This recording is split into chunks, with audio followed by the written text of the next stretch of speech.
Well, I'm glad they're over and everything's okay, and it didn't hit you. We were very fortunate. We haven't had one hit here yet. Knock on wood. Knock, knock, knock. Yes. We've been quite fortunate. Our house has been standing for over 100 years, maybe close to 2, I don't know. Well, you know, the houses were made so much better back then. I have a basement. Everything was in general. Huh? I have a basement with a coal chute in it, a little concrete box around it. Do you have spirits living in there with you? I would tend to think I've banished them all, although we do welcome the ancestors. We have an ancestor altar. But, I don't know. I can replace a light bulb and go out a week later. Or we can replace one light bulb and another blows out as we get ready to go throw it away. Right. Yes. I'm sure there is quite a few things going on in a house that old. Yeah. Well, I mean, I've done cleansings and stuff, and nothing seems to bother us, you know. It's probably an ancestor or something, because we do welcome them. We have an altar for our ancestors. Right, right. Which is very important to some groups, you know. Personally, I think they watch over us and help bring us blessings.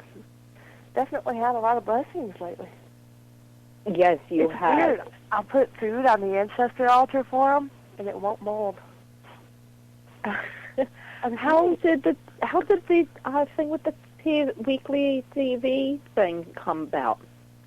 It started out with me being asked I originally, a long time ago, got asked to be on the show. And I couldn't make it, so I followed up with him, and I said, hey, you need a guest on your show. And he goes, yeah. And the next thing I know, I'm the residential psychic. I'm on every week, and they just love me, and I love being there, and I'm meeting some really neat people. I really enjoy it. Yeah, it is enjoyable. Why don't you let people know where they can watch you at? Here locally, I'm on Channel 16, which is KSN. It's Friday nights, Saturday mornings at 12:35 a.m. And we're always showing one rotten movie or another.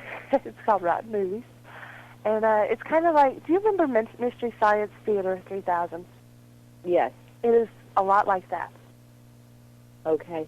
And if my viewers or listeners or your listeners, if they do watch the show, they should know that, you know, it is a night show, and it's a rowdy bunch sometimes, but it's a lot of fun. And you're on for the entire length of the show, or? No, I just do a weekly forecast in it, and I can advertise anything I want to. Okay, and you do live readings for people? Not on the show, no, because there's not on the show. It's recorded on Wednesdays and it airs on Saturday. Oh, okay. I do a little weekly forecast for people. Right. Okay. Kind of like a horoscope, but without the astrology side of it. Right. Well, let's discuss. You had a near-death experience. Yes. Back in '97, I was young, but I'm not going to tell you guys how young I was because that would, date me. Yes. I was involved in a car accident.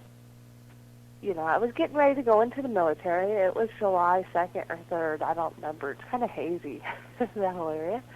And I was getting ready to go into the military, and the good Lord decided that that's not what he wanted for me. So he decided to put me and 5 others in my vehicle in front of a speeding Dodge Ram, in a little bitty Chevette. Well, you can imagine. Got T-boned. We were at a cemetery. The cemetery was to our right, and I was at the stop sign, pulled out. There was a blind spot, and the next thing I know, my cousin goes, oh, my gosh. Gosh isn't the word she used, but a truck. I look over. The next thing I know, we're spinning through the air. I fly out the driver's side window. I don't know where everyone else went, you know. You flew out of the window. Yep, and I didn't believe in seatbelts. I still kind of don't.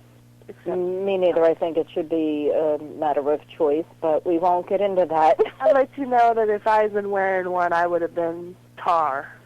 I would have been a smear on the road. Right. But I went out the window, and I flew into that corner tombstone and broke it with my head. It was probably... You broke a tombstone with your head? Yes, I swear. I swear. It was about a 3-inch old tombstone, a little granite one.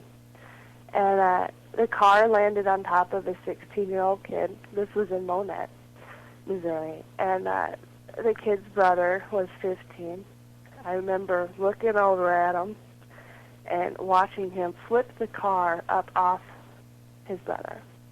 He just picked it up, flipped it off. One person remained in the car. Everybody lived. I died at the accident site, but they brought me back. The paramedics did. And I can tell you, it ain't the flying that gets you, it's the landing. Yeah, breaking a tombstone. And you said you wanted to go into the military back then, but God apparently didn't want you to. There's nothing like hitting you over the head.